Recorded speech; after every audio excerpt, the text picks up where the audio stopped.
Hello छात्रों, कैसे हैं आप सभी लोग। अभी तक जो है पेट का फॉर्म अप्लाई हो रहा था और अब उसके तहत जो है खुशखबरी की बात यह है कि लेखपाल की वैकेंसी अब आने वाली है। लेकिन बात ये नहीं है कि लेखपाल की वैकेंसी आने वाली है, सबसे बड़ी बात यह है कि आपकी तैयारी कितनी बेहतर है।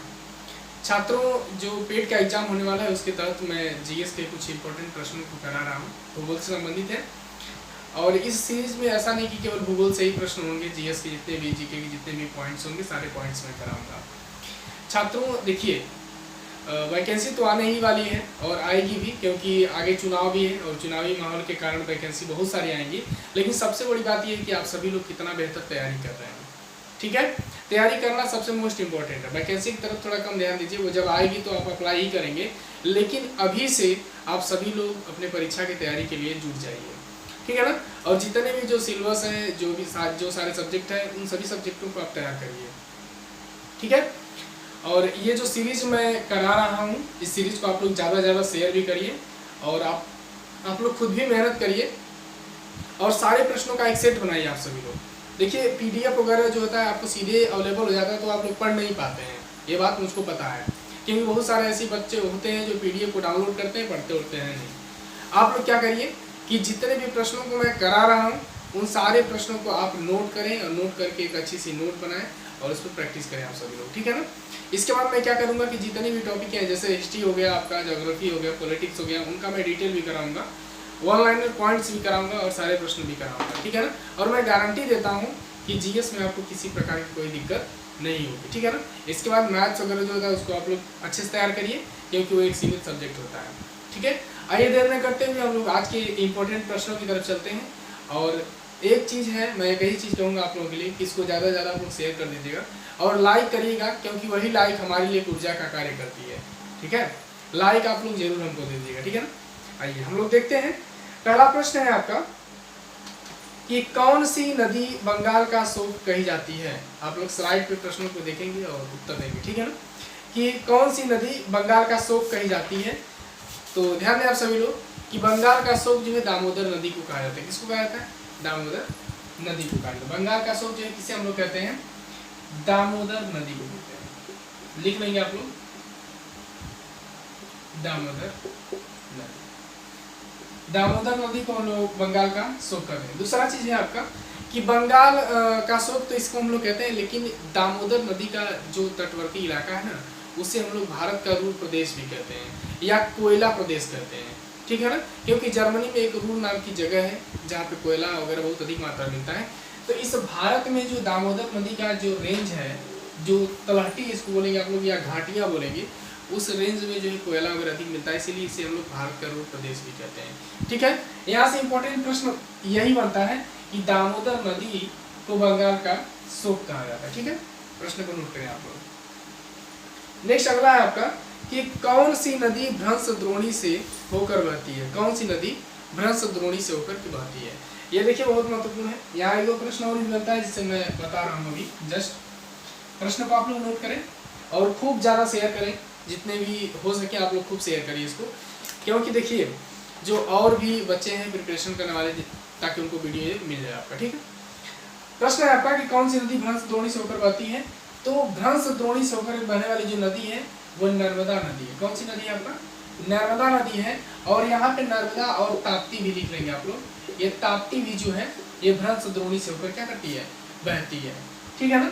क्योंकि ये जो नदियाँ हैं इनके बीच में जो है सतपुड़ा श्रेणी पड़ जाती है, तो ये जल विभाजक का कार्य कर देती है, ठीक है ना। और ये भ्रंश द्रोणी से होकर के ये बहती है। दूसरा प्रश्न बनता है यहाँ से कि निम्नलिखित में से वो कौन सी नदी है जो डेल्टा नहीं बनाती है। जब ऐसा प्रश्न आता है कि जो डेल्टा नहीं बनाती है, तो ध्यान दीजिए कि नर्मदा और ताप्ती को आप लोग ध्यान में रखेंगे, ठीक है ना। क्योंकि नर्मदा और ताप्ती ये दो ऐसी नदियां हैं जो डेल्टा नहीं बनाती हैं, एस्चुरी बनाती हैं, ठीक है। वहां भी प्रश्न आता है। और भ्रंश द्रोणीय से होकर के बहती हैं कौन कौन सी नदियां, तो नर्मदा और ताप्ती को आप लोग याद रखेंगे, ठीक है। अगला है कि किस नदी को बिहार का शोक कहा जाता है। किस नदी को बिहार का शोक कहा जाता है, बताइए आप लोग। किस नदी को बिहार का शोक कहा जाता है, इसे आप लोग नोट कर लेंगे। किस नदी को बिहार का शोक कहा जाता है। तो ध्यान दें, कोसी नदी को, किसको? कोसी नदी को, कोसी नदी लिख लेंगे आप लोग। कोसी नदी को बिहार का शोक कहा जाता है। शोक इसलिए हम लोग कहते हैं क्योंकि यह नदी बाढ़ लाती है और बहुत ज़्यादा मात्रा में जो है नुकसान कर देती है, ऐसे कहीं बहुत ज़्यादा एरियाओं को प्रभावित कर देती है। इसीलिए हम लोग क्या करते हैं, कोसी नदी को जो है ये बिहार का हम लोग शोक कहते हैं। ठीक है छात्रों, अगला प्रश्न है, बड़ा महत्वपूर्ण है कि गंगा एवं ब्रह्मपुत्र की संयुक्त जलधारा किस नाम से जानी जाती है। देखिए प्रश्न को घुमाता कैसे, अभी स्लाइड पर ये प्रश्न है, इसे देखेंगे आप लोग। प्रश्न ये भी कहता है कि गंगा एवं ब्रह्मपुत्र की जो संयुक्त धारा है वो बांग्लादेश में किस नाम से जानी जाती है। इस तरह से भी प्रश्न आता है। तो ध्यान दीजिए कि गंगा और ब्रह्मपुत्र की जो संयुक्त जलधारा है, इसको हम लोग संयुक्त रूप से जब कहते हैं तो इसको हम लोग मेघना कहते हैं। किस नाम से जानते हैं? मेघना, मेघना कहते हैं इसको हम लोग, मेघना नदी। नोट करेंगे आप लोग कि गंगा एवं ब्रह्मपुत्र की संयुक्त जलधारा किस नाम से जानी जाती है। तो गंगा एवं ब्रह्मपुत्र की संयुक्त जलधारा ये मेघना के नाम से जानी जाती है, मेघना नदी। ठीक है ना। आइए कुछ और भी बातें हम लोग यहाँ सीख लेते हैं गंगा और ब्रह्मपुत्र के बारे में। ठीक है, इसे नोट करिए आप लोग। चलिए अब ध्यान दीजिए आप लोग, मैं और भी प्रश्न कर, देखिए प्रश्न यहाँ और भी करता है गंगा और ब्रह्मपुत्र से कि गंगा नदी को, गंगा नदी को, गंगा नदी को बांग्लादेश में, बांग्लादेश में, बांग्लादेश में किस नाम से जानते हैं? किस नाम से, किस नाम से जानते हैं? यानी कि गंगा नदी को जो है ये बांग्लादेश में हम लोग किस नाम जानते हैं, ये भी प्रश्न करता है। तो ध्यान दें आप सभी लोग कि गंगा नदी को जो है ये बांग्लादेश में हम लोग किस नाम से जानते हैं? इसे हम लोग पद्मा के नाम से जानते हैं। किस नाम से? पद्मा। गंगा नदी को बांग्लादेश में हम लोग किस नाम जानते हैं? पद्मा के नाम से जानते हैं। दूसरा प्रश्न आपका करता है यहाँ से कि ब्रह्मपुत्र को, ब्रह्मपुत्र को किस नाम से जानते हैं बांग्लादेश में? तो इसको हम लोग जमुना के नाम से जानते हैं। किस नाम जानते हैं? जमुना के नाम से जानते हैं। ठीक है, इस ब्रह्मपुत्र को अरुणाचल प्रदेश में किस नाम से जानता है? कहाँ पे? अरुणाचल प्रदेश में। ठीक है ना, इसको अरुणाचल प्रदेश में किस नाम से जाना जाता है? पहले आप लोग इसे नोट करिए, फिर मैं आगे करा रहा हूँ। ठीक है, नोट कर ले आप सभी लोग इसको।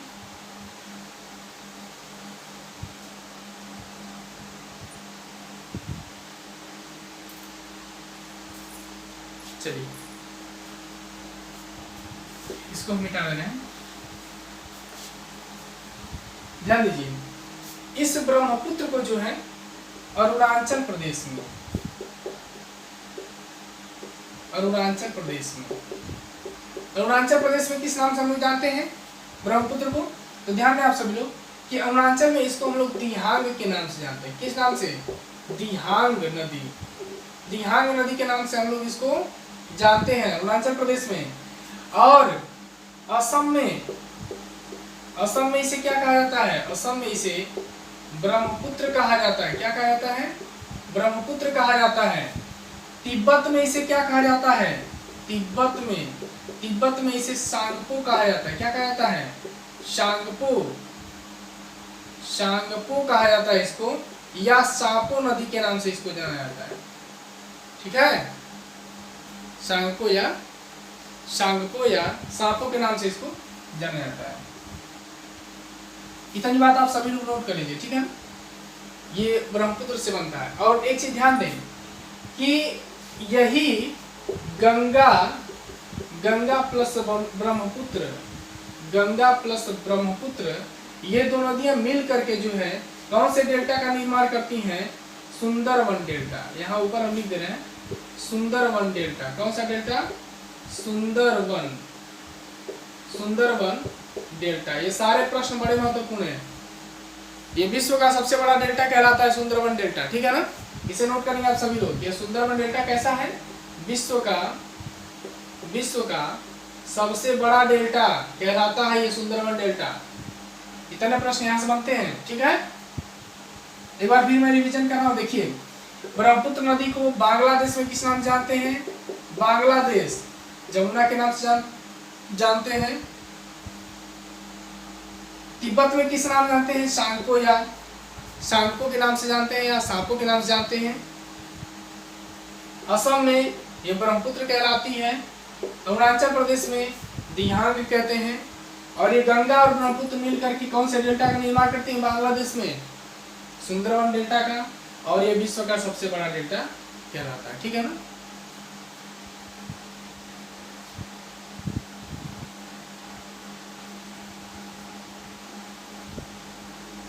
नोट कर लीजिए इसको। चलिए स्क्रीनशॉट आप लोग ले लिया करें या नोट कर लिया करें, ठीक है ना। आगे कुछ और भी प्रश्नों को मैं करा रहा हूं, आप सभी लोग नोट करते चलिए। ये सारे पॉइंट्स बहुत महत्वपूर्ण है, ठीक है। 1 लाइनर पॉइंट्स है स्टैटिक जीके टाइप, इसे आप सभी लोग नोट करेंगे। शेयर करते रहिए आप सभी लोग, वीडियो को ज़्यादा से ज़्यादा शेयर करते रहिए ताकि और भी बच्चों को वीडियो मिल जाए। अगला है कि नर्मदा नदी जो अमरकंटक से निकलती है या उद्धत होती है वह किस राज्य में है? देखिए प्रश्न कितना आसान है लेकिन घुमा के पूछा है कि नर्मदा नदी जो अमरकंटक से निकलती है, उद्धत होती है, वह किस राज्य में है? तो आप सभी लोग जानते होंगे कि अमरकंटक की पहाड़ी कहाँ पर है। यह है आपका मध्य प्रदेश। कहाँ पर है? मध्य प्रदेश। इसका उत्तर होगा मध्य प्रदेश। मध्य प्रदेश में। अगला है, लिख लेंगे। अगला प्रश्न देखेंगे आप सभी लोग कि कौन सा महत्वपूर्ण अक्षांश भारत को 2 भागों में बांटता है? कौन सा महत्वपूर्ण अक्षांश जो है भारत को 2 भागों में बांटता है, बताइए। ध्यान दीजिए 23.5 डिग्री। आप सभी लोग यहाँ पे देखेंगे, पहले उत्तर लिख लेंगे आप लोग 23.5 डिग्री। 23.5 डिग्री जो अक्षांश है जिसे हम लोग कर्क रेखा कहते हैं, 23.5 डिग्री उत्तरी अक्षांश, ध्यान देना 23.5 डिग्री उत्तरी अक्षांश लिख लेंगे आप सभी लोग। यह भारत को 2 बराबर भागों में क्या करता है? विभाजित कर देता है, ठीक है ना। 23.5 डिग्री उत्तरी अक्षांश भारत को 2 भागों में क्या करता है? विभाजित कर देता है, दक्षिण भारत और उत्तर भारत, ठीक है। एक बार और यहाँ पे मैं दिखा दे रहा हूँ आप लोग को मैप पे, आप लोग देखेंगे, ठीक है। रफली मैप बना करके मैं दिखा रहा हूँ बस समझने के लिए आप लोगों को, ठीक है ना।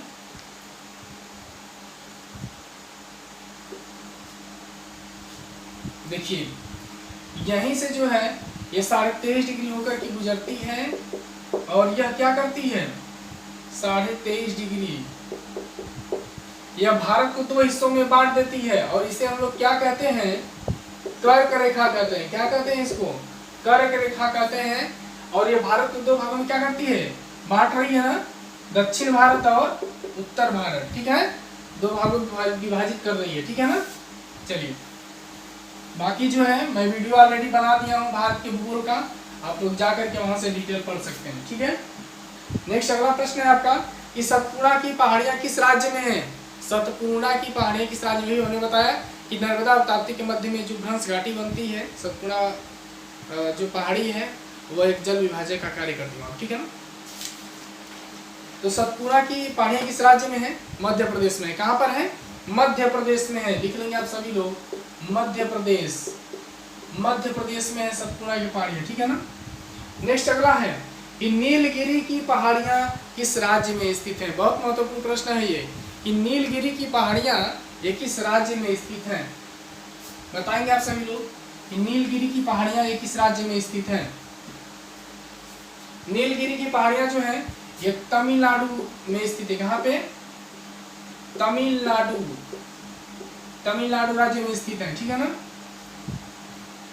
अगला प्रश्न है कि गंगा नदी का उद्गम स्थल कौन सा है? गंगा नदी का उद्गम स्थल कौन सा है? सारे बच्चे जानते हैं ये चीज, ठीक है, कि गंगा नदी का उद्गम स्थल कौन सा है। तो गंगा नदी का जो उद्गम स्थल है ना ये गंगोत्री है। कौन सा है? गंगोत्री, गोमुख गंगोत्री। लिख लेंगे आप सभी लोग, गोमुख गंगोत्री उत्तराखंड से। कहां से निकलती है? उत्तराखंड से, ठीक है ना। गोमुख गंगोत्री उत्तराखंड से, ठीक है। एक प्रश्न और बनता है कि ये गंगा नदी जो है ये किन 2 नदियों की संयुक्त जलधारा है? तो ध्यान देंगे आप सभी लोग, भागीरथी और अलकनंदा 2 नदियों की क्या है? ये संयुक्त जलधारा, ठीक है। अगला प्रश्न है आपका कि भारत किस गोलार्ध में स्थित है। प्रश्न को देखिए आप सब लोग स्लाइड पे। भारत किस गोलार्ध में स्थित है? भारत किस गोलार्ध में स्थित है? तो भारत उत्तरी गोलार्ध में स्थित है, ठीक है ना। वैसे तो उत्तर पूर्वी गोलार्ध में भारत क्या है? स्थित है। ग्लोब के हिसाब से आप उत्तरी गोलार्ध भी बोल सकते हैं, ध्यान देंगे आप सभी लोग। उत्तरी गोलार्ध, उत्तरी गोलार्ध भी बोल सकते हैं या उत्तर पूर्वी गोलार्ध भी बोल सकते हैं, या उत्तर पूर्वी गोलार्ध, ठीक है ना। उत्तर पूर्वी गोलार्ध भी आप लोग बोल सकते हैं, ठीक है। दोनों ऑप्शन सही होगा, उत्तरी गोलार्ध या उत्तर पूर्वी गोलार्ध। ऑप्शन के अकॉर्डिंग आप लोग टिक कर लेंगे, ठीक है। अगला है कि स्वतंत्रता से पहले कौन सा भारतीय क्षेत्र काला पानी के नाम से जाना जाता था? स्वतंत्रता से पहले कौन सा क्षेत्र काला पानी के नाम से जाना जाता था? आप लोग सुने होंगे कि जब किसी को बहुत भयंकर सजा देनी होती थी ना, तो उसको काले पानी की सजा होती थी, ठीक है। तो कौन सी वो जगह है? तो आप लोग लिख लेंगे अंडमान निकोबार द्वीप समूह। अंडमान निकोबार, अंडमान निकोबार द्वीप समूह, द्वीप समूह, अंडमान निकोबार द्वीप समूह, ठीक है ना। अगला प्रश्न है आपका कि भारत में शीत मरुस्थल कौन सा है? भारत में शीत मरुस्थल कौन सा है? तो ध्यान दें, भारत में जो शीत मरुस्थल कहा जाता है वो किसे कहा जाता है? लद्दाख को। किसे कहा जाता है? लद्दाख। लिख लेंगे आप सभी लोग, लद्दाख को शीत मरुस्थल कहा जाता है। अगला प्रश्न है आपका कि प्रायद्वीपीय भारत की सबसे बड़ी नदी कौन सी है? मोस्ट इंपॉर्टेंट प्रश्न, बहुत महत्वपूर्ण प्रश्न है ये आपका कि प्रायद्वीपीय भारत की सबसे बड़ी नदी कौन सी है। तो ध्यान दें आप सभी लोग कि प्रायद्वीपीय भारत की जो सबसे बड़ी नदी है वो नदी कहलाती है गोदावरी नदी। कौन सी नदी? गोदावरी, गोदावरी नदी, ठीक है ना। गोदावरी नदी है सबसे प्राचीन नदी भी इसको कहा जाता है, ठीक है। अगला प्रश्न है आपका कि भारत का कौन सा राज्य तीन ओर से बांग्लादेश से घिरा है? भारत का कौन सा राज्य तीन ओर से बांग्लादेश से घिरा है? प्रश्न कह रहा है, तो ध्यान दीजिए, बांग्लादेश से जो तीन तरफ से घिरा हुआ राज्य है ना, वो त्रिपुरा है। कौन सा राज्य है आपका? त्रिपुरा। लिख लेंगे यहाँ पर कि बांग्लादेश से तीन तरफ से घिरा हुआ जो राज्य है वो त्रिपुरा है। यहाँ पर देखिए आप सभी लोग, मैं अभी मैप पे दिखा रहा हूँ, इसे आप लोग नोट करिए। चलिए आइए मैप पर हम लोग देख लेते हैं इसको थोड़ा सा, ठीक है। मैप को मैं छोटा ही रखता हूँ, ठीक है ना। दूसरी चीज है मेरे प्यारे बच्चों, आप सभी लोग मैप को बनाना सीखिए, ठीक है ना। पहले गलत और इसके बाद फिर सही। बस रफली यहाँ मैं समझाने की कोशिश कर रहा हूँ, आप लोग टेंशन नहीं लेंगे, ठीक है। ध्यान दीजिए, यही है आपका त्रिपुरा। ये क्या है? त्रिपुरा है आपका, ठीक है ना। यही वाला हिस्सा जो है ये त्रिपुरा का है और ये है आपका बांग्लादेश। तो ध्यान दीजिए, ये देखिए बांग्लादेश इसको तीन तरफ से घेरा ही नहीं घेर रहा है, ये तीन तरफ से बांग्लादेश घेर रहा है इसको, एक साइड इधर और इधर और इधर, ये तीन साइड से घेर रहा है ना। और यही त्रिपुरा है आपका, ये वाला भाग क्या है? ये त्रिपुरा है, ठीक है ना। और इसे बांग्लादेश तीन तरफ से घेर रहा है। ये प्रश्न आपसे पूछ रहा है, तो याद करने का ट्रिक भी है। कभी ऑप्शन में है तो त्रि मींस तीन, यानी कि तीन तरफ से बांग्लादेश किसको घेर रहा है? त्रिपुरा को, ठीक है।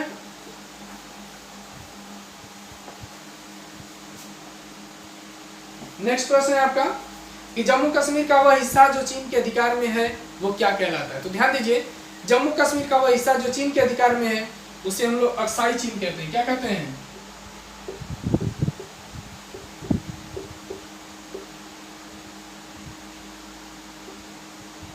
अक्साई चीन, ठीक है ना। अक्साई चीन कहते हैं इसको, ठीक है। अक्साई चीन कहते हैं या अक्साई चीन भी कहते हैं। और जो हिस्सा पाकिस्तान के हिस्से में है जम्मू कश्मीर का, उसे हम लोग पीओके कहते हैं। क्या कहते हैं? पीओके कहते हैं, ठीक है। चलिए छात्रों, ये आज के रहे काफी महत्वपूर्ण प्रश्न यूपी ट्रिपल एससी पेट के लिए, ठीक है ना। इसे आप सभी लोग नोट कर लीजिएगा और इन प्रश्नों को आप लोग याद भी रखेंगे, ठीक है ना। प्रैक्टिस ज़्यादा ज़्यादा आप लोग करिएगा, ठीक है। दूसरी चीज़ है कि नेक्स्ट सीरीज में मैं कुछ और भी इंपॉर्टेंट प्रश्नों को लेकर आऊँगा, ठीक है ना। एक बात और, ये जीएस के सीरीज को अगर आप लोग पूरा कर लेंगे, जितना भी मैं करा रहा हूँ पूरा कर लेंगे, तो जीएस के पेपर में अब कभी दिक्कत होने वाली नहीं है। जितने भी साइंस से लेकर के और इतिहास, भूगोल, पॉलिटिक्स, संविधान, सारे प्रश्नों को मैं हल कराऊंगा। आप सभी लोग इसे बढ़िया से तैयार करिएगा, ठीक है, क्योंकि ये काम देंगे आपको। और आगामी समय में आप लोगों के लिए वैकेंसी बहुत सारी आने वाली हैं। वीडियो की आएगी आपका, इसके बाद लेखपाल की आने वाली है। ये सारी वैकेंसीज आपका है। बी से सी ग्रुप, बी और सी ग्रुप की वैकेंसियाँ इसमें आएंगी ज़्यादा से ज़्यादा, ठीक है। लेकिन वैकेंसी अपने समय पे आनी है, आएगी। आप तैयारी थोड़ा पहले से शुरू करिए, ठीक है, तभी हो पाएगा। तो आज के लिए बस मैं इतना ही रखता हूँ और मुझको इजाज़त दीजिए आप सभी लोग। फिर मिलेंगे आप सभी लोगों से कुछ ऐसे ही इंपॉर्टेंट प्रश्नों के साथ। धन्यवाद।